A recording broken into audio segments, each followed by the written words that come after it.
Welcome into a new BuffStampede Radio. Adam Munsterteiger, the publisher of BuffStampede.com. And this is the episode that a lot of folks have been waiting for. William Gardner's reaction to Colorado's 48-21 victory over UCF. It was a wonderful Saturday evening in Orlando, aside from the weather, for Buffs fans that were there. And William, I'm not going to step in your way too much here. I want to get out of the way. I want to get your reactions. We do what we do, so you don't got to step out of anybody's way. If you're in the way, I'll knock you down. And I'll go Dan Lanning on you, man. But it's interesting that you mentioned that you said it was the evening, and to me it was middle of the afternoon. And then I guess got towards the evening, towards the end of the game. But being 2 hours later for you there, I forget for you that it was a lot later. But that it was the kind of game I've been waiting for at CU for years, and I can't remember the last time I've seen one of those. Honest to God, I'm not sure if we even had one of those in 2016. Maybe Arizona State. I don't know. But this was the first series of the game, and I don't know if you can read this, but here's what I wrote after the first series of the game. I'm not sure if you can read that. Oh, we can read it. We can read it. Because they came out and Benson's not out there, and I didn't know why. And then the first two plays were directly to the sideline over there, and then the third play is an interception. I'm like, what? Well, what I wrote down right there was what I said. And then thank God we got Robert Livingston and that defense, because they moved the ball down, and I got to tell you, honest to God, even though they were moving the ball, I had no doubt that defense was going to do something. And sure as heck, down in the end zone, Hodge gets that interception, and the game was never in doubt after that. It really wasn't, because we drove down and got the first touchdown on the next one, and they never threatened us after that. Before it even got to be a blowout. But one thought I have about that game is it's eerily reminiscent to me of that game in Oregon in 2016. On the road against a team that's a big favorite by all the so-called experts, and we'll get to so-called experts because most of you are chumps, and Vegas included. You can kiss my ass, but I thought it was ironic. It was sort of like, that 2016 game in Oregon, they're top ranked. It's supposed to blow us out, and we go in and we beat them. And, that one's about as far up to the north and the west as you can go in America. And this one's as far down to the south and the east as you can go in America. And that interception was almost identical to that Kello Witherspoon interception, as I remember it, fading back into that corner of that end zone, and him getting in front of that guy, falling backwards and making that catch is my recollection, that they're very similar interceptions even. And that game, when I look back on 2016, was sort of the springboard and the point where everything changed in that season. And now we wait and see if that's what happens in this season, if this is the kind of game that catapults us ahead. And I think, as I've been thinking about it over the last few days, and I know everybody's probably over this game and the excitement already. I've been holding it all in here till midweek. But I think we got a better coaching staff and a better team than 2016, and not as hard of a schedule maybe. So is 10 wins possible? I don't know. It's possible. So that's my initial thoughts is that it was just a lot of fun to watch that game. And at least for one day of the year, they answered every question that everybody had about them. I think. I don't think that we left anything laying on the field for people to complain about, although the piece of crap national media will always find something. But that's my initial thought. It's just it was a lot of fun to watch in every phase of the game, and heroes coming out of the woodwork, and we got a lot to cover and talk about. So I don't know. Today's episode is brought to us by Macaulay Capital Fractional CFO Services. Is your business looking for financial guidance and support but not yet big enough to hire a full-time CFO? Well, we have a solution for you. Hiring a fractional CFO who can work with your business on a part-time basis. You get the benefit of having a seasoned financial expert on your team without the commitment or expense of a full-time hire. And here's the best part. It's likely that a partnership with Macaulay Capital will be a win-win situation, meaning that your business will make more money from the guidance of a fractional CFO than the total cost of partnering with us. For more information or to set up a meeting, please visit MacaulayCapital.com. That's MCCAULEY Capital.com. Definitely. I like that intro. That was good, William. This was, as you described, the performance we were waiting for, right? Yeah. Just, I'm sorry I asked you a question, then cut you off there. This was what this team is capable of every week. Now, is it realistic to expect this performance every week? Probably not. As Robert Livingston said when he talked to us yesterday, it's like, it's 2024. Those kids on the other sideline are getting paid too. And they really are getting paid now in 2024. Yeah. That's what made that statement so true. I picked Colorado to win their first 4 games. And I saw that 14.5 point spread when it came out. We went down to 14. I know I had a friend that I did not give him betting advice to that just put money on a 15.5 spread for Colorado. And I was very happy for him because I know that he put a lot of money on that game. And I try to stay out of the whole gambling standpoint, but I like looking at the lines just to see what people are thinking, what the computers are saying, because a lot of this is analytic driven now. Yeah. And go ahead. Well, and I think this game, the other thing that this game made me think of was last year, going into the TCU game, and I knew without any question in my mind that we were going to win that game, and I'll tell you why. Not because I knew we were going to be great, but because I knew TCU was overrated and sucked, and that's what kind of gets me about UCF. The University of Central Florida football team has done nothing in the last year and the first 3 games of this year for them to have the kind of credibility that was given to them last week. They were a 6-win team last year, lost in a bowl game, so they got 2 more wins than we did. Big deal. And they played 3 glorified high school teams in their first 3 games, and people talk about, well, they're leading the nation in rushing. I don't give a damn. They ran the ball against pee-wee football teams. Okay, they didn't run that against good Power 4 teams. That they had to get supremely lucky to beat TCU, who then gave up 66 to Southern Methodist.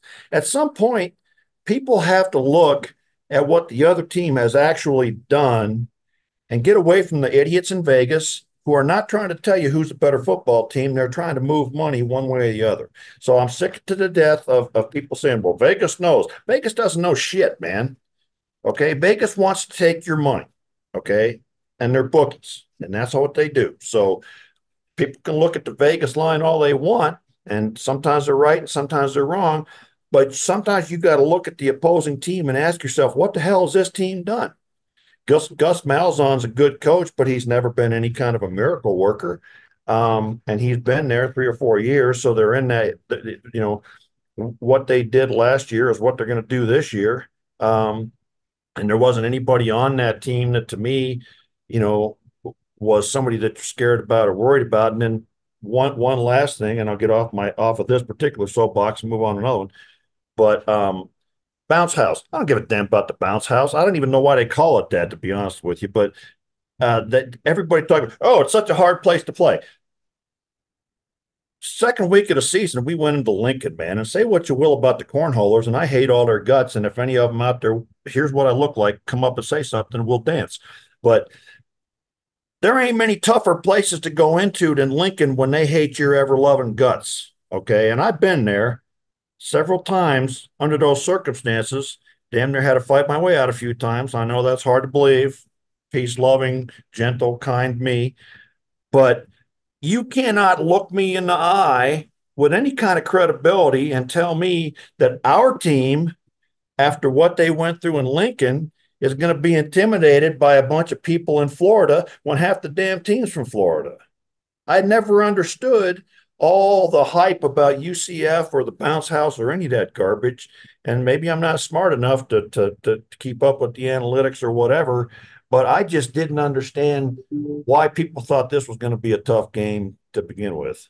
And again, I don't fault you or anybody else for picking the other team, and I don't think it's your job to be a cheerleader for CU or Coach Prime, and anybody giving you a hard time for that, that's their freaking problem, and they're idiots. Your job is to be objective.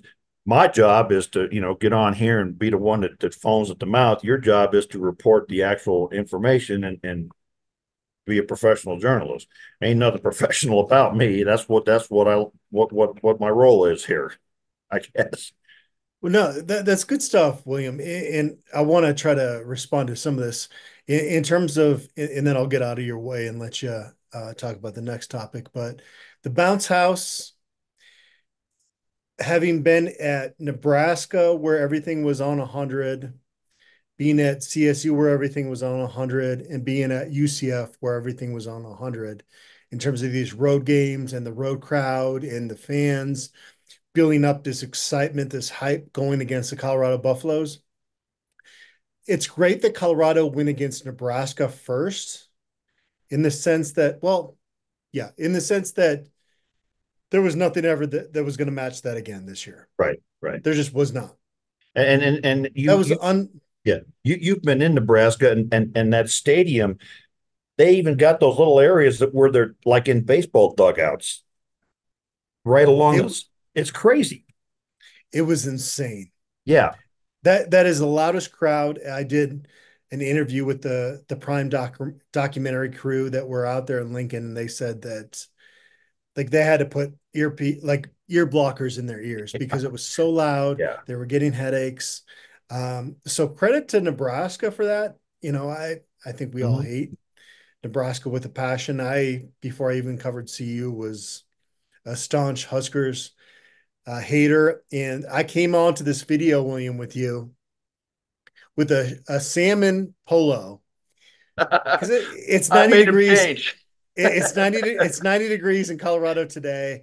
And after sweating out almost to a death out there in Florida, I decided we got to go short sleeves here for these videos. And you said that looks red. And I was like, no, that's pink, man. It's salmon. And I had to go off camera to put a white shirt on because I don't want that because I don't like Nebraska. But moving along, CSU had no chance to phase this football team coming off that raucous environment in Lincoln. Right.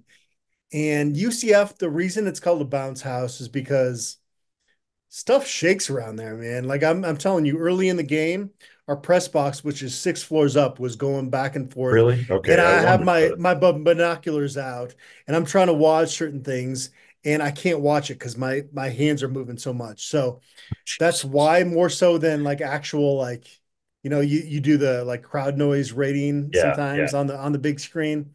They weren't up there on that level. I thought maybe because there was a name of the stadium or something. I don't know. In terms of predictions, I did pick Colorado to lose this football game by 3 points, which was 11 points in Colorado's favored versus the odds makers, which you referenced there. Yeah. Had I seen more against Nebraska, which I picked Colorado to win that football game, didn't hear any criticism after picking that game wrong. And you had a Hail Mary to beat Baylor, right? Did I misremember that? What's that? They had a Hail Mary versus Baylor. Well, I don't think. I mean, I'm not by any means saying I predicted a blowout win. I mean, I just knew we were going to win. But I think to say, when you go on the road it's supposed to be a 3-point advantage for the home team. Right. Theoretically, that's all I've ever heard for 40 years is. And so, if you pick them to win by 3, and we're pretty much equal teams on paper, which I think all I was saying was, why is everybody making this team out to be the 1972 Dolphins, man? Jesus. Because No, that's what I was reading. That's what I was hearing. Not, nobody ever said that specifically, but what I was hearing is, oh my God, UCF is so freaking tough. And I didn't say it. no, I get that. And you got to base predictions on what you've seen so far. Like I said, Nebraska, Baylor, they pushed me to have Colorado be a 3-point underdog going into this game. And I said when I made that prediction with Brian Howell that I hope I'm wrong. William, you've known me for how many years now? I don't know, going on 15 something probably. No, longer than that, probably, yeah. Who cares more about CU football than I do? Me. Okay. Yeah. Outside of you. Yeah. No, nobody. Yeah. So I just got to put that out there. I just got to put that Yeah. out there. Well, I think it's worth mentioning and talking about here for a minute that, you know, none of us are here. It ain't my job and it ain't your job and it ain't anybody that's been a fan of CU football for 20 or 30 years, whatever, or 5 years or 2 years to be a cheerleader for Coach Prime. Okay. I love the guy. I love everything about the guy. I do too. I do too. I don't know where that's got lost. But there's a certain segment of people, and I think they're mostly people that came to the program with Coach Prime who demand a certain kind of devotion and sort of well, the only other place I see it is in a name I'm not going to mention in this context, but a certain devotion that they require absolute purity, and that's your problem, man. If you need that kind of purity for me, that ain't who I am. I'm not here to kiss Coach Prime's backside, and I love everything the guy is doing, and I think he's doing a great job. And what I really like about Coach Prime is what people mistake about him. And we can get into why they mistake it because I know why they mistake it. But what they see is the persona and the brashness, and they take that as arrogance. And he's not an arrogant dude. And what I mean by that is he still has a humility inside that says to him, I got to listen to other people because I don't know everything and I'm going to learn things. And Coach Prime is so he reminds me of the movie Armageddon. And I don't know if you saw that movie, and they're going to blow up the asteroid, and they're leaving, and they left Bruce Willis on the surface, and they're gonna, and the explosion doesn't go off, and the pilot's gonna go back and save, and Ben Affleck says, just wait, Harry Stamper don't know how to fail, and that's Deion Sanders. He don't know how to fail, man. And so he continues to learn, and he doesn't go about this as if I know everything and I'm not going to listen to everybody. And that's the last 4 or 5 guys we've had in this place. Even McIntyre, too damn arrogant to get more information from someone else. But Coach Prime listens, and Coach Prime, people think he's all big ego, but here's where you're wrong, man. A big ego can't allow a Warren Sapp to be on the sideline with him. Okay, share the limelight. A big ego can't let a Robert Livingston come in and run the defense and be the hero because share the limelight. Coach Prime wants to do the right thing and win and do right by these players and do right by the fans. And that's why we love him. And anybody saying, and I know we'll see this comment because we get it every week is, oh, he should just leave and screw it. Well, that's not who he is.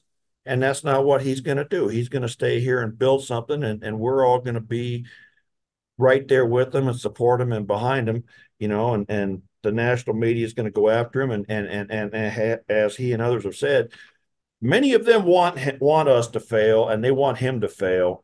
And that's, as he would say, that's their insecurities being impacted by his self-confidence. Mhm. And some of them just don't like that a brash, confident black man is having success at this level, and they're saying, well, he should pay his dues. Well, how many black coaches have paid their dues and got a chance at this level? Go ahead, wait. We can count for them. We know the answer. Okay, so that's just not a reality. And I think we all love Coach Prime and love what he's doing here. But for all of us, we got some scar tissue, man. Yeah. And it's hard to believe. And I even go biblical on. Jesus said, blessed are they who see and believe, and doubting Thomas. I never, if you've heard of the term doubting Thomas, that's from the Apostle Thomas, who said, I have to see and put my hand in the injury to know that it's you. Like, so Jesus, I don't know if people know their, but Thomas had to put his hand in the wound in Jesus' side when he was crucified to know that that's him. And Jesus didn't say, well, God damn you, Thomas, you son of a bitch, you don't believe. He accepted and loved him, because some of us have to see it before we believe it. And especially some of us CU fans who've been kicked and beat, like, we're kind of the stray dogs in the neighborhood, man, and so you look funny at us and we kind of flinch. And so we're not used to this Coach Prime and success and all these sort of things, but we'll get there, and some of you are Yeah. going to have a little patience with us. That's all. Yeah. No, that's well spoken, William. I just wanted to put that out there for the fact of people to realize that if I ever pick against you, and it will happen, maybe not this season, hopefully you knock off Kansas State. And I saw what I needed to see against UCF to pick Colorado to beat Right. Kansas Right. State at home. And so we'll go see going forward, but it's going to be based off an analytical standpoint, a Right. non-emotional standpoint.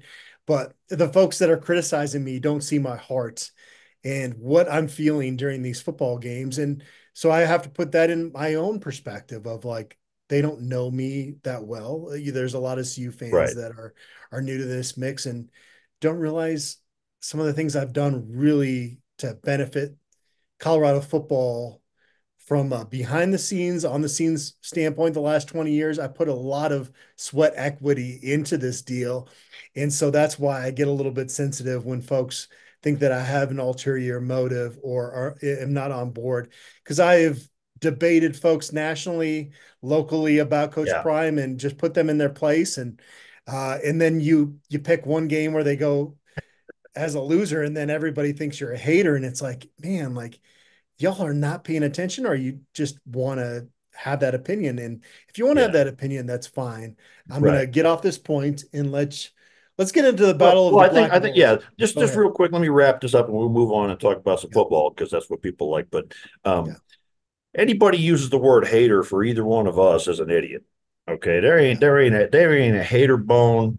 You mash us together, you won't find one hater bone in either one of our bodies, because we both want Coach Prime to succeed, and we both think. And I've talked to you, and I know you think highly of Coach Prime, and I'm in awe of the man. And I was thinking this morning, you look back at last year, people say, oh, they didn't have as much success. I got to thinking about this poor man had half his feet cut off, for Christ's sakes, in the off season, wasn't able to do everything he was supposed to be able to do, and still came out and had that team ready to go, and took the worst roster in the history of college football, maybe, and turned it around, and here we go. And so um, we can all have the right to not believe necessarily, but we're what we saw Saturday, last Saturday, was the first really full, complete game. And Coach Prime doesn't come walking on water. He can make mistakes like anybody else, and to his credit, he stands up and owns them. And And that's what we need to remember. That's right. a very Right. important point, Yeah, right? that's the measure of a man to me. A man stands up and it says, I was wrong, and I'm gonna do it different next time. And you want to see the quality of a man. Now, all these national media jackasses, I bet they're not running stories about Coach Prime calling out that student reporter in the wheelchair, which is very moving to me. let's talk about what a good man he is. No, let's find some dumbass story where maybe he bumped into somebody in a supermarket. I don't know. I mean, that's basically the dumbass level of the stuff they write about Coach Prime. But anyway, whew, let's how's Tay Tay? Just brush it off. I think there was a football game last week. Well, you brought up Andrew Shiroki was in the post-game press conference area when I got down there. I got a chance to talk to him. He's really smart about everything, and so I'm glad Coach Prime gave him a shout out. Let's get into the battle of the black and golds, which Colorado won 48-21. First off, what were your thoughts on Cam Newton's dress there? Did you see some of the social media stuff going around with him? No, I did not. I missed that. Okay. Man, I'm a 60-year-old suburban white guy. I don't do social media. If I was to get on social media, I'd make a jackass of myself, that's what this show is for. Well, I was wondering if Cam Newton should be our fashion advice, and we just have top hats and birds sitting on the top of them that look like dead birds. Yeah, like let's get into the offensive line play, William. No Khalil Benson, he was injured. Mayers did not start. He got in very late in the game. Kareem Harden started at right guard. Phil Houston at right tackle. And you got to really celebrate what Seton did in that game. Yeah, and I think this is another thing I talked about last week before the game was you and others had said, well, they're a good pass rush team. Well, no, they're not. I'm sorry. They get pressure, but pressure is in the eye of the beholder, man. Did I say that? No. But somebody answered me like, oh no, I think it was somebody else. I said, where are you getting that they're a good pass rush team? And somebody said, well, PFF says they're the top pressuring team in the nation. Well, pressure means what you think it means. Okay, there's no definition of what pressuring a quarterback means. And the bottom line is they had one sack against three crap teams. Okay, one sack. So don't tell me they're a good pass rush team. So it's hard to know. They're not a Baylor with Dave Aranda doing all kinds of crazy stunts and coming at you from all directions. And I don't want for a second for this to take away from that offensive line performance. I still have real question marks about Houston at right tackle, but Jordan Seton, as we go through the season, is going to look more and more like an NFL guy because what you need at left tackle as much as anything else is technique and confidence. And he's getting that right now. Okay. And he, when you start at this level, it's a graduate level crash course in the game, and he's getting better. But let me start with the best player on that offensive line this last week, and probably one of the top two players. The top two players on this offensive line are Khalil Benson and Hank Zilinskas. Okay. And that's not debatable. And that's not anybody even close to them. Okay. Those are the two best players on this offensive line. And it's funny to me because I see a lot of people attacking Khalil Benson and they don't know what they're talking about. And then there was a guy in the comments on this show last week calling Hank Zilinskas names for Christ's sakes and saying he's a bum and a P word and all this other stuff. I'm like, you're crazy, man. That kid has been so good. He is one of the top two centers in this conference. The other one being the guy at Okie State, and there's nobody else in the conference close. He's playing at an all-conference level at center, and he is doing such a good job. And he is so dominant in there. And for the second week in a row, he's faced some 320-pound cat and just stonewalled him. And not only that, but moved him out of the way on a regular basis. So it all starts and ends to me on this offensive line with Hank Zilinskas. And I have to admit, when they came out and it was Harden and Houston on the right side, I was like, oh boy, here we go. But you know what? Phil Loadholt got the job done, and he got those guys ready to play, and they had a game plan and a plan of attack that they were able to handle exquisitely. And I got to give Harden credit for doing a great job in there. I still think that we need Benson in there in the long run. But man, isn't it nice to be able to pull an older guy with some experience in when Benson's not ready to go. And then I think Philip Houston did a really good job as well, and they worked well together. But what really helped the offensive line was the play calling was fantastic, and it was all over the place. It was the passing game, there was short passes, there was longer passes, they're coming across the middle. And the run game was a little bit of everything. We saw traps, we saw counters, we saw power, we saw zone, we saw um, both guards pulling, we saw the tackles pulling, we saw Savell Smalls used very well, as a for like a split zone and a counter play and whatever, and that kind of lateral movement opens up creases. And I can't talk about the offensive line without raving about those running backs, man. Because, as an offensive line coach, sometimes you just want to go put knuckles in the eye of the running backs coach and say, why do you guys run into my guys' backs all the time, man? My guy's ass is this freaking wide. They can't see that and they run into that. Um, and the idea for the running back is you had to find that hole, and sometimes it takes patience. And those kids, man, they were finding it, and it was fun. And the offensive line was moving guys and opening holes, and the running backs were getting up through those holes. So you can't talk about the offensive line without talking about the running backs, and you can't talk about either one of those without talking about Shermer and the play calling. And I really do think that Shermer and Shador have been having some sit downs talking about, what, sometimes you got to take what you can get, and everything doesn't have to be waiting for the home run.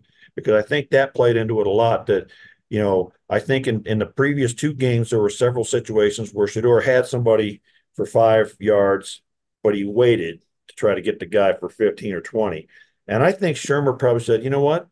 Sometimes you take the little one and live to fight another day and not get your butt knocked on the ground. And so Shador is also growing as a player, and learning to play within the system and whatever. So it really was a complete game all the way around.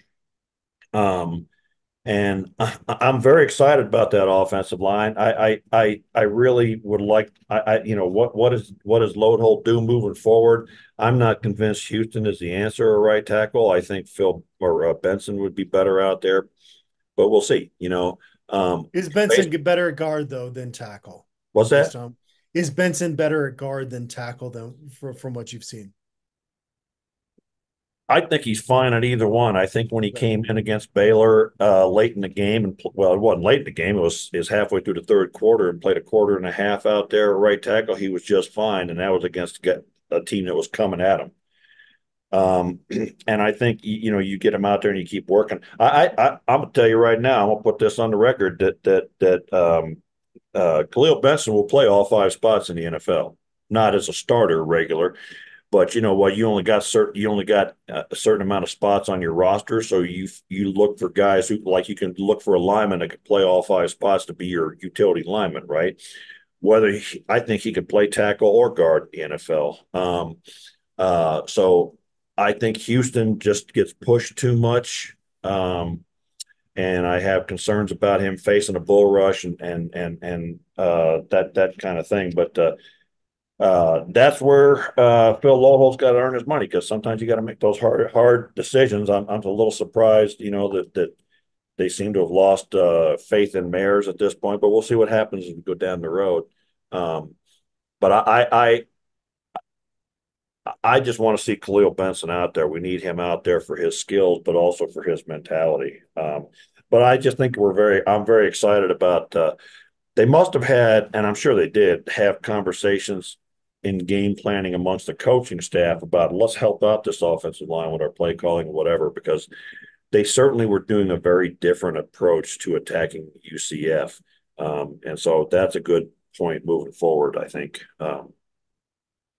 Yeah, good point. I was asked on the SCO show with Chase Howland and Nilo Pyro, checking on their show on Mile High Sports Radio, about what surprised me most about that game. And I don't know if surprise is the right word, but most encouraged by was Pat Shermer's adaptability and what he did schematically of changing things up, making it harder to figure out what they were going to do. And I was a big fan of that. This is an old school reference, William, for CU fans, but remember Brendan Lewis early in that Texas A&M game when he was running the ball? Wait, you mean the Texas game, the bowl game? Texas A&M down in Denver back in 2019. Oh yeah. Where we almost won. Almost knocked off A&M, which was ranked what, Number second three or or third, something. number three Yeah, in the country. yeah, And he looked so good running the football. And I yeah, saw KJ Jefferson just lower his shoulder, get into the end zone against DJ McKinney. And I was thinking, man, that was what I wanted Brendan Lewis to become as a Colorado Buffalo. yeah. When he came in, he was breaking squat max records at Colorado, and he had just kind of that swagger as a field general that I thought, man, this is going to be a really good player at Colorado. In that Texas A&M game, he did well with his legs. They put in another scheme later in that season, trying to utilize his legs, and he Right. told the coaches, I'm not going to do that. And so Oh man. I just wanted him to have, and not to say KJ Jefferson had a great game But he's yeah. against Colorado, but like that's the type of player Brendan Lewis should have been for the Buffs. But he's also not 6'4", 250. No, but he had the strength Yeah, to do that. yeah. But a And lot. in a lot of cases, the leverage being shorter to be able to do some of that Yeah. stuff. But that brings a thought to my mind that I want to mention before I forget about it too. And this going back to what we talked about at the beginning of the podcast, the a lot of things I heard last week was, oh, how physical UCF is, and that fat bastard, the quarterback. Oh well, they won't want to hit me. Who's going to want to hit me? I saw you give up, man. I saw it in your eyes. I saw quit in your eyes, and I saw it done in your heart in the fourth quarter, pal, because apparently you didn't like getting smacked around by Nikai Hill Green, who's just playing as good as any linebacker in America right now. And I remember thinking when I heard that talk about can Colorado handle the physicality of UCF, I was like, okay, can you handle the physicality of Chidozie Wankwo? And the answer is no, because you got your ass whooped by him and everybody else too. So when you mentioned that about Jefferson, my memory of him that's going to stay with me from this game is late in the fourth quarter when he did not want to get up off the ground. And he was done. And you could see it in his eyes, and you could see it in his body posture, and you could see it. And granted, they had put the whole dang thing on him and decided to run him into the mouth of that bunch of lions that was the CU defense last Saturday. And he's the one that had to pay the price for it. So I grant you, between their coaching staff and our defense, he took a beating. But we answered that question, and the question moving on down the road for teams facing us is, you want a piece of this? You may not. You said the Lions down the road, they are led by Robert Livingston, and Yeah, a good defense is going to want to run through a brick wall for their defensive coordinator. And that's what we have in Boulder right now. yeah, and Robert Livingston, and it goes back to a point that Shiloh Sanders said to Brian Howell at Big 12 Media Days of like, you think it takes us like a couple years to know each other, but it doesn't take that long. You spend a day with a guy and you can kind of get to know what they're about. yeah, And we've spent many days now with Robert Livingston at the helm, and yeah, you're seeing that extra and effort put out there by those players. and there was something, and I have to go back and watch it again to pinpoint when it happened, but there was a point in the second half, man, when okay, I'm gonna liken this to Sharks, right? There was a point in the second half when somebody started throwing chum in the water. You know what I mean by that? Yeah. Because those some bitches started going crazy. And all of a sudden, and there was and like I said, there wasn't a specific moment, but all of a sudden the intensity started to ramp up, and it started to get, and every guy had to be the guy making the play, and they started ramming into people, and they started running to the ball, and there was an intensity in the last half of that game, the last quarter and a half of that game where that defense were foaming at the mouth, man. They were that pack of wild dogs. I don't know if you ever seen African wild dogs, and they just or wolves in Yellowstone. They just chase and chase and chase, and this one takes a bite, and that one takes a bite, and eventually, you know, that's what happened. That defense just got crazy, and I don't know what Coach Dancy did with his guys, but those edge guys. Yeah. Arden Walker, man, that was impressive. Oh, like those guys had baseball bats, man. I mean, Jesus, those edge guys were crazy. It's like I don't know. It's maybe before the game, like all the edge guys got in the room, and Coach Prime and Coach Dancy came in and said, "I'm gonna shoot all of you if you don't get the job done." Okay, okay, because they were playing like I swear to God, like their lives depended on it. And somebody had said on our board last week, he was disappointed in Tajay McCoy, and I guess that Max and Adam were overhyping him. What do you think of me now? How you like me now? How you like Tajay McCoy now? Because that is what we said you were going to see, but he's Well, he's a second he's a year true guy. freshman. Yeah, Right, yeah, yeah, right. yeah. He's redshirt freshman, but it took he hadn't been playing because the guys in front of him are damn good players, but he got out there and you saw that incredible quickness and first step because he two sacks in his first half of play, and the game was still in doubt, and he owned those guys. Now, granted, he almost bounced off that big dude the first time, but he hung on and wrapped a leg around him and brought him down. And Samuel Okunlola had the same thing.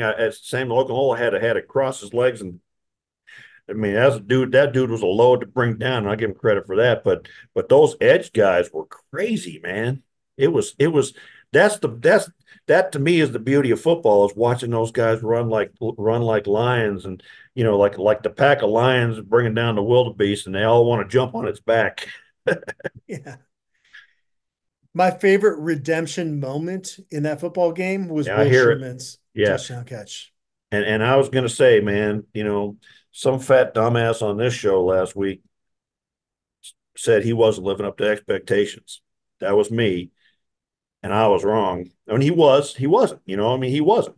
Again, we come back. It's like we're not here. We're not here to be the Will Shepherd fan club. At the end of the day, you got to do your job. But when you do your job, I'm going to stand up and be there. And first guy, and he had a fantastic. That was the game we've been waiting for from him.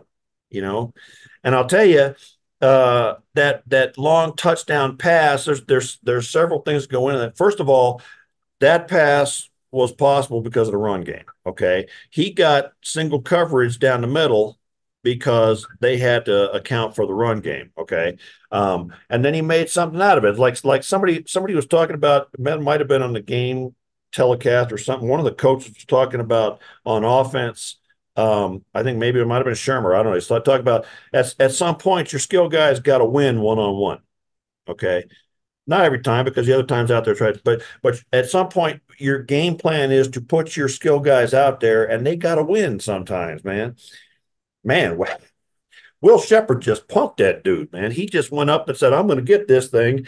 And what I loved about it that nobody else probably saw was he went back. He went back to the sideline. You know who mobbed him? Michael Irvin, one of the best wide receivers in the history of the game, was all over that kid. And I thought, that's got to be exciting. I saw Michael Irvin at the airport going back from Orlando to Denver, and this is when things have been normalized, kind of kicked in. I was like, oh yeah, there's Michael Irvin. Right.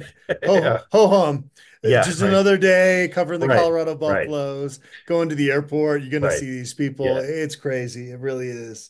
But it still is very cool. Michael Welch was banged up. It looked like a hamstring injury there. We will not get a full update on him until next week. And obviously, Isaiah Augustov we don't have questions about him running the football. He had 40 yards on his first two carries. If he can pass protect and hold on to the football, not fumble the ball. I mean, I don't think there's any question that he is Yeah. the most talented back on this roster right Yeah, now. in terms of running the football Yeah. and his running style, and you got to be a certain age for this to connect with you. He runs to me like Eric Dickerson runs, Mm-hmm. kind of upright and gets up the field, and you don't and you look at him, you go, he's not running that fast, but he's running past everybody. And Eric Dickerson to me, and again, you got to be an old guy to remember watching Eric Dickerson play. Well, I mean, he's the same era as Coach Prime, but he was the most beautiful running back to watch run the ball that I ever saw. And I don't know how to explain that to you. I'd have to show it to you on video. And he was just upright, you know, I don't know. He was just beautiful to watch run. And Gustav runs like him to me. And I think that, when he got in there and he just broke those 2 20-yard runs, I was like, man, we got to get this kid the ball more.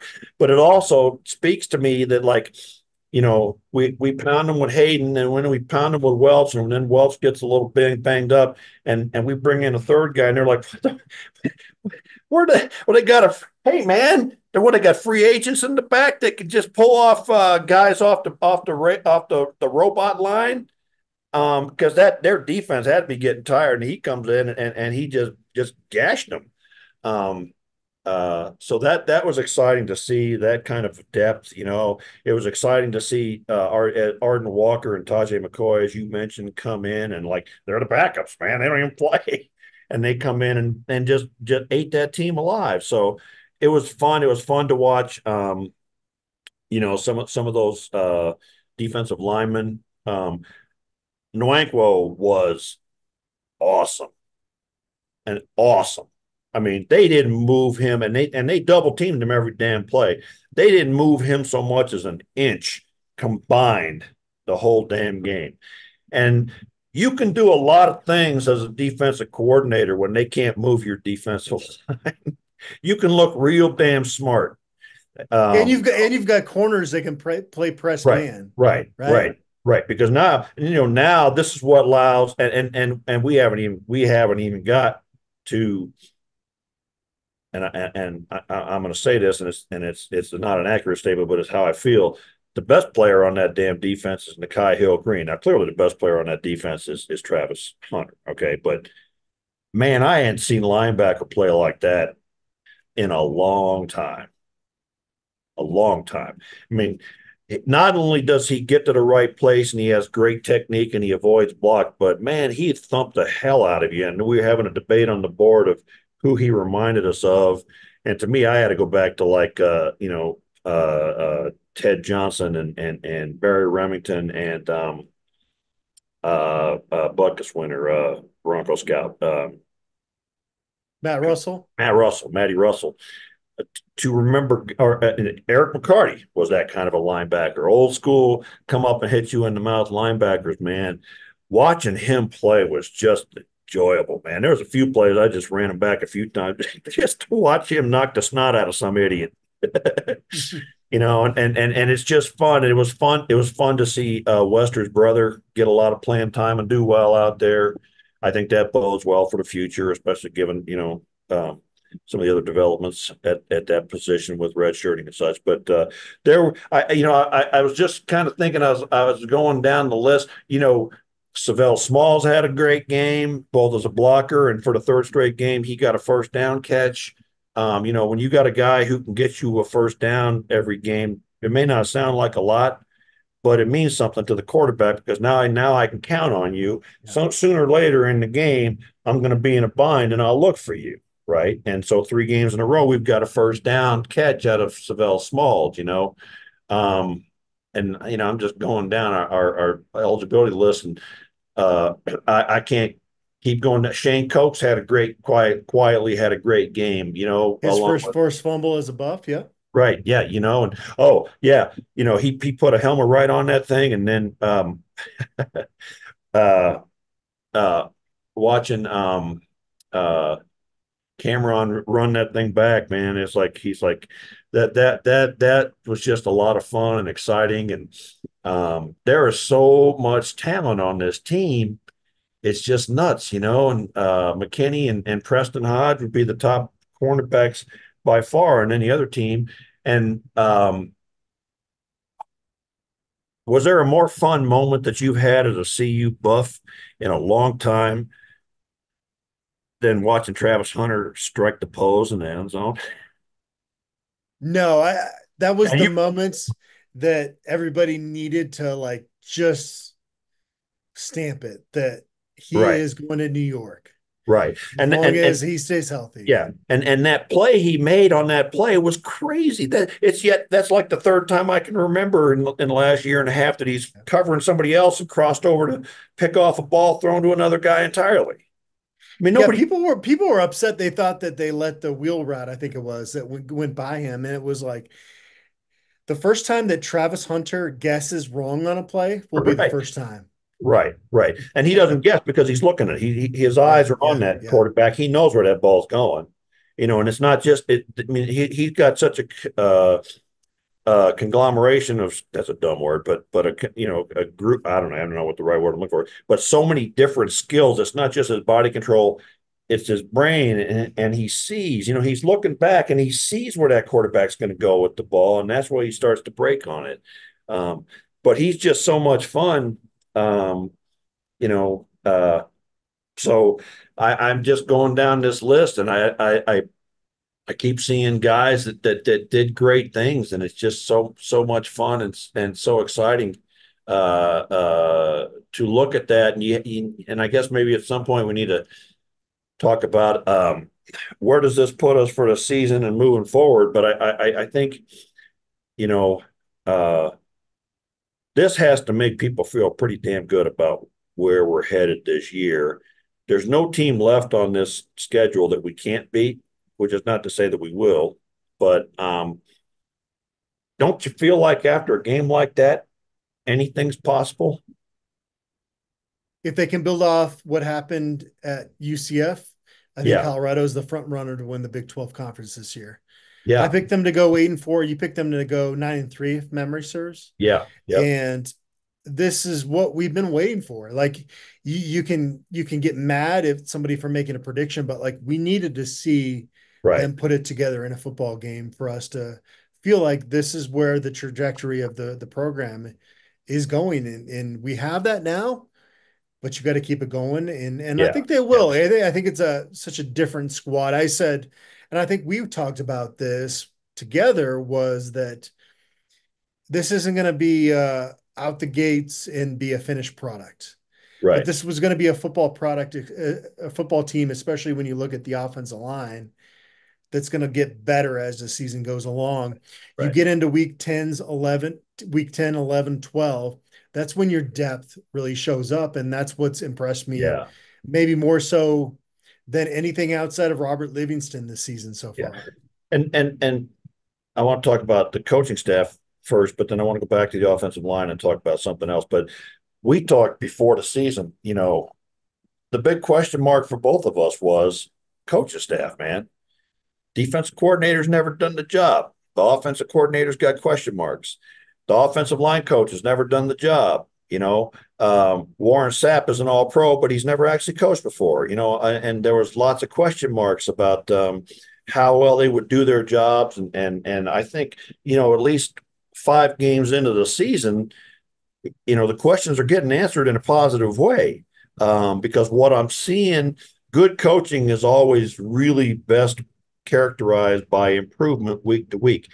And ain't nobody out there can say we don't improve week to week, because we sure as hell do. And now 3 straight weeks, we've had 2 blowout and dominating performances, and one that showed a lot of guts. And really, we that game against Baylor, we will not see a defense like that again.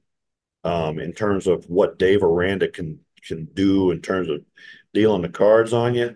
I don't think there's anybody else. I don't think there's another Dave Aranda in this conference. Utah will be tough because they're tough and they're big and bad and strong, but we're not going to see that, stunts and games. And it was beautiful to me as a X and O nut to watch what Dave Aranda did in that game.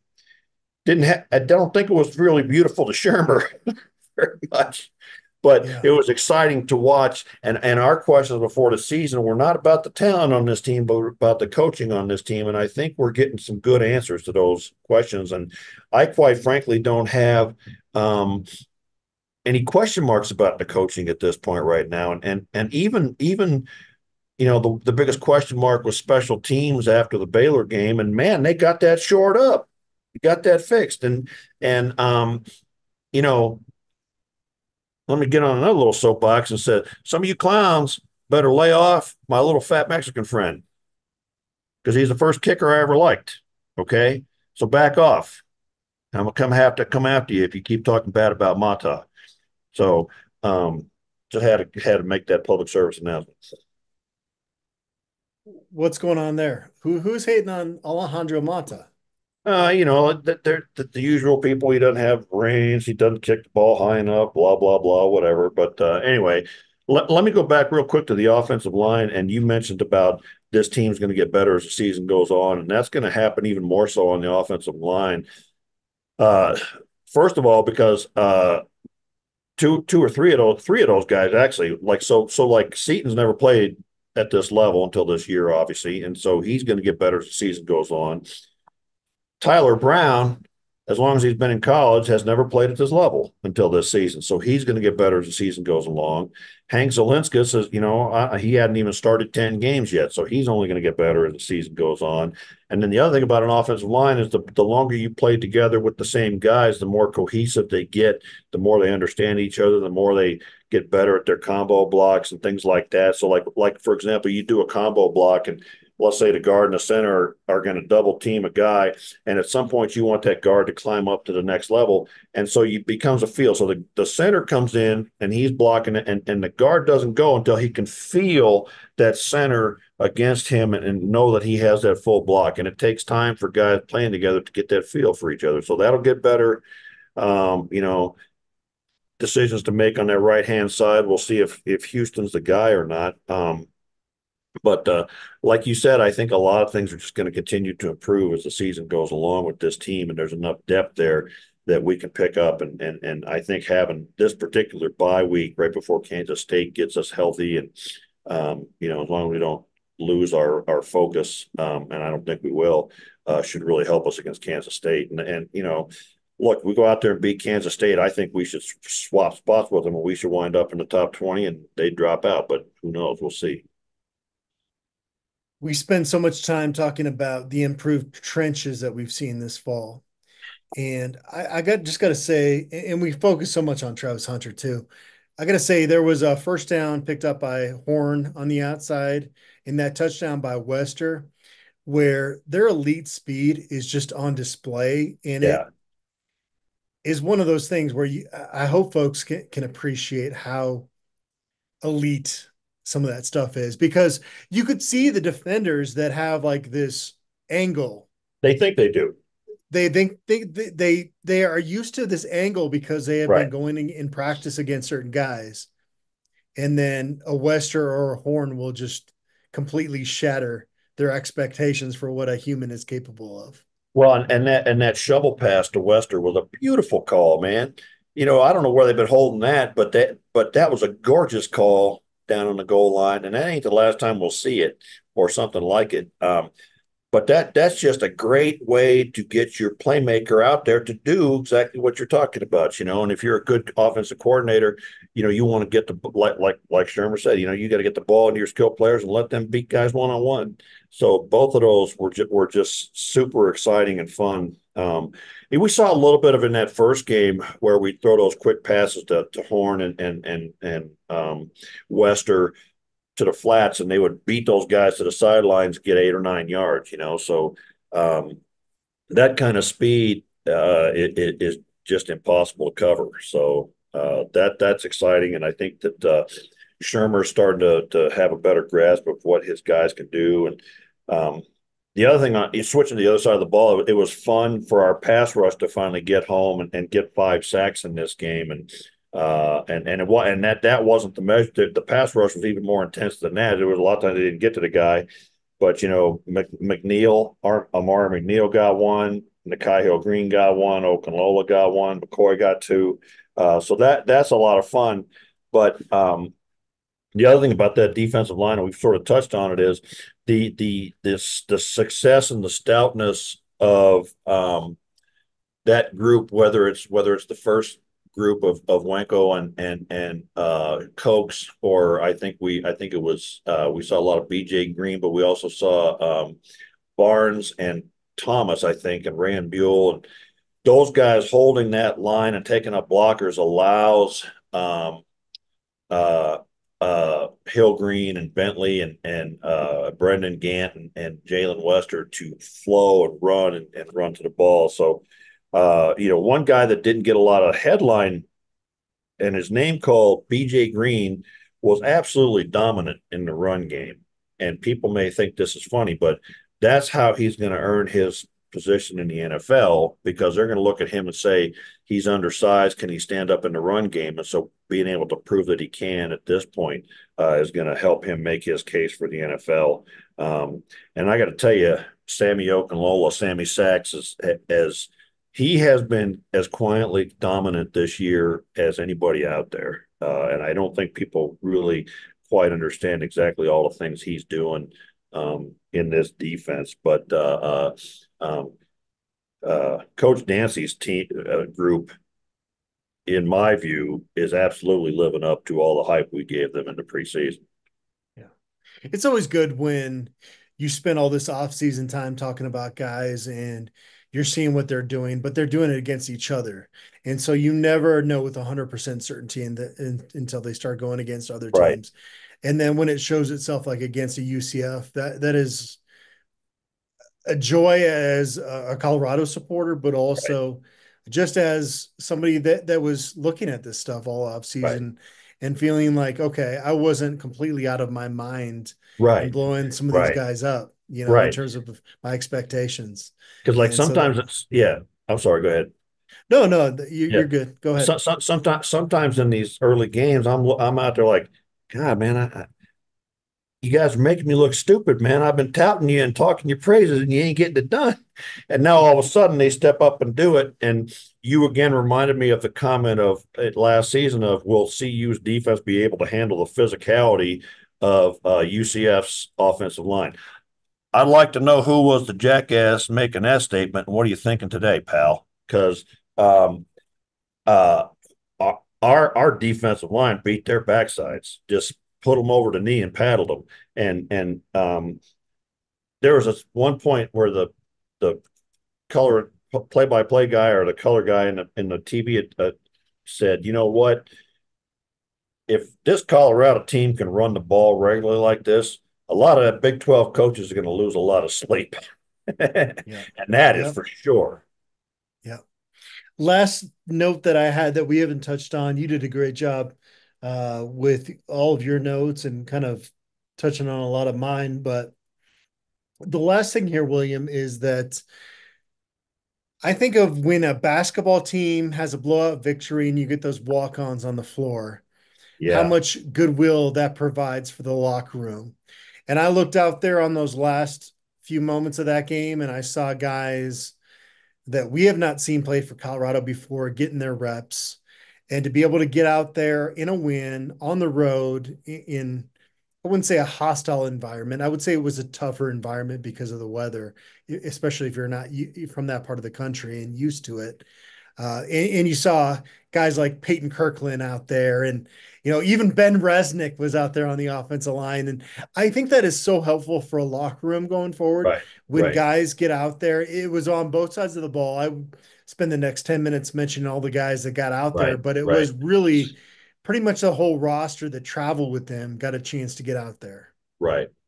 And I think that reward guys for working hard. But then somebody mentioned on the board and about how in the last 5 minutes, like guys were still knocking people around like the game was still in doubt. And I'm like, yeah, because when you get your shot, first of all, the atmosphere is we're kicking tail. We've got to live up to what we've been doing the whole game. But then the other part is, I want to play, man. I want to show you, give me a chance to play. I want to show you that you should let me play more and that you can trust me. So, I think, it helps you with recruiting. It helps you with the morale of the team. And so that's really good. It's nice to be able to get our backups out there on both sides of the ball. Get Staub a few snaps and let Charlie.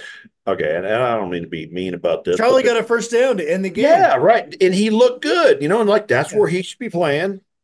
Sorry, and not cracking on the kid, but I'm glad that he gets that opportunity, and that all those guys get that opportunity. But just a thought on the running game, I got some bouncing all over the place like a ping pong ball, but people talk about, I've heard people talk over the last year and a half, well, why would you run the ball more and take the ball out of Shadur's hands? This is why. Okay. And it's not that you're taking the ball out of Shadur's hands as so much as you're forcing the defense to react to the run game, and it makes life a lot easier for Shadur. And that's why when you run the ball, you make it easier for him to do his job, easier for those receivers to get open. So that's why you run better. But I love the variety in the pass game or the run game. Like that first game against North Dakota State, it was so vanilla, and it was just one run play. It was the same run play over and over. We saw traps, counters, power, zone, pulling linemen, misdirection, four different ball carriers be effective. And I just got to say, that was a well coached and disciplined team in every phase of the game. And I wonder if, and I don't really care because the national media kiss my fat backside, but will they finally start to see that this is not some playground bunch of guys, that Coach Prime has got a plan.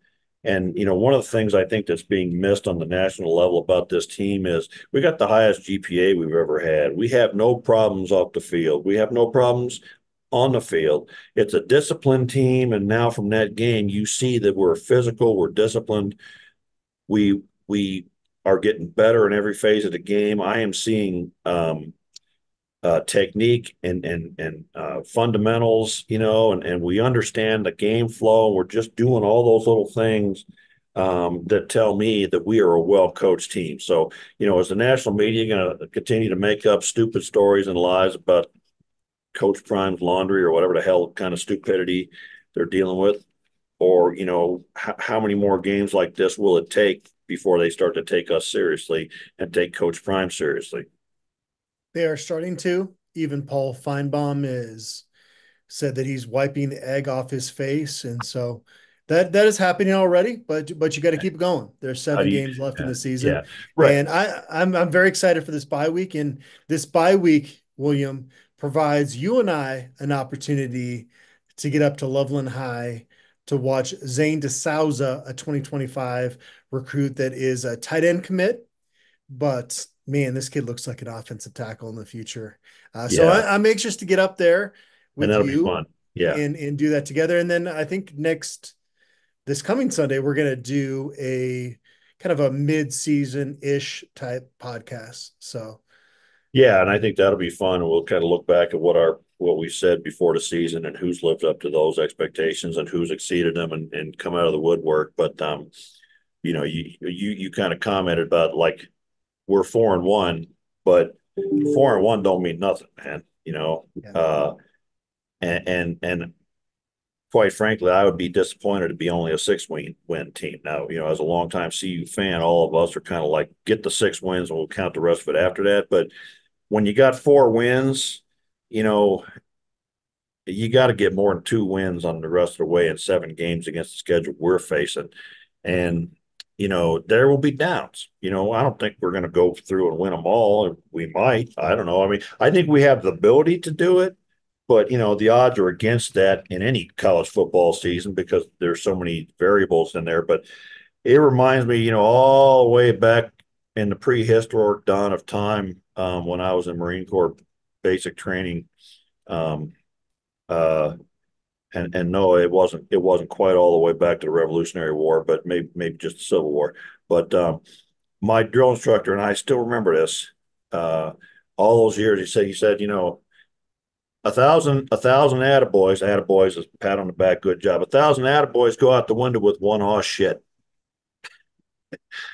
And he's right. and so this team has to focus on coming out every week and not dropping the ball and laying an egg or having an all shit moment in one of these games. Look, if we come out, we face Alabama or Georgia, and that's what it is. But there ain't nobody on our schedule that's close to that level. So we ought to be able to come out and build and improve on everything we've seen. And if you think back to the 3-0 start last year and all the Saturday shows coming to Boulder and all the national excitement, brother, you ain't seen nothing yet. Let this team get to 5-1 or 6-1, 7-1, and Colorado football will be the thing, and it will be bigger than football like last year, except on steroids.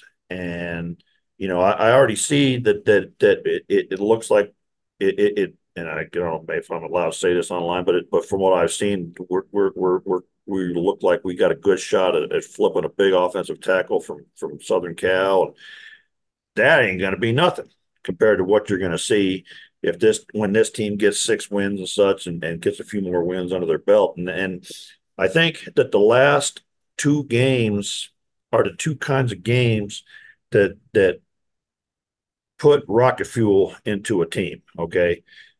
2 weeks ago against Baylor is the kind of game that tells a team we're never out of it, man. No matter what the situation is, we can put it together. We can come back and win this damn thing. And then last week was, you know what? We're as good as there is. We went into a tough place against a tough team, and we whipped them from the starting whistle to the final whistle. And so you have faith in each other, and it's just human nature. It's like you go into practice the next week with a little spring in your step. You're a little more effective. You're a little happier. They got a chance to heal up this week. So I don't know. Right now, we don't know where it will wind up, but it sure is a nice place to be sitting after 5 games. I love it, William. This was a great recap. I'm glad that our schedules could finally align this week to get this done, because yesterday Brian and I did an analysis video after Colorado's practice, and I swear every other comment was, "When are you going to catch up with William?" So I'm glad we got this done. I'm glad we got this done. And Well, we're going to catch up. We're going to catch up Friday. Yeah. We're going to be together. I'm looking forward to seeing you in person, and hopefully we can grab dinner afterwards. I got a couple spots that I really like there in Loveland, and and then Sunday we're going to do another podcast. So we're going to try to give everybody their fill of William Gardner, even though he has a very demanding life. And I got to get going here, William, but me I always too. I always enjoy this. Yeah, and it's a lot of fun, and it's a lot more fun when we're winning and having success, and I think that's going to continue. Awesome. I do too. Yeah. All right, William. One last thought that occurs to me is starting with this next game, we get back to my roots at CU with the Big 8 and Kansas State and that goofball program, man. And we'll talk about that maybe on Sunday. But what a weird ass program Kansas State has been over the years. And back when I started at CU, again, prehistory, dawn of time. Me and Jesus went to class together. Kansas State was the worst team in the country. So Bill Snyder, he milked that JUCO process to get that program. So this is like almost kind of feels like coming back home to be playing Kansas State and all these teams. It does. I'm looking forward to it. But the funny is over the hate's gone, I guess. But maybe we'll get it back. I don't know. Well, Dylan Edwards being on that team, maybe I don't know if hate is the right word. It's hard for me to hate for him, but I think that adds to a little bit more of juice of this game, right? When I see those that stupid Wildcat mascot and those purple uniforms, it does kind of bring back sort of a feeling, rather, like seeing that red shirt on you kind of made me ball my fist, right? But Kansas State kind of makes me. It was a salmon shirt, William. Adam, what you don't know, and what you weren't there for was Coach Bill McCartney would get apoplectic. I mean, just off the chart screaming if anybody wore anything even close to red into the team house back in the day, because he made them our rival, and like he had employees go through the building and remove anything that was even, and if you wore, and he didn't care who you were, president of the university, ESPN reporter or whatever, if you wore red in there, he would throw you out. So Right. Well, we are kind of, it's built into us that you can't wear that. well, the salmon shirt is going in the trash apparently, or going to Goodwill. I guess I'll give it to somebody else. I don't want that to go to waste. But William, it was a lot of fun. Let's catch up again. We're gonna do Friday. You're gonna see. We'll Okay. do a video. We'll break down Zane DeSouza. Yeah. Hopefully, Yeah. get him on camera. It's Right. been a minute since we've been able to do this, since Colorado really hasn't done a ton of in-state recruiting. So I'm really looking forward to this. And Yeah. then That'll be Sunday fun. we'll get a podcast going. But appreciate you as always, and All right, my appreciate friend. everybody out there for tuning in.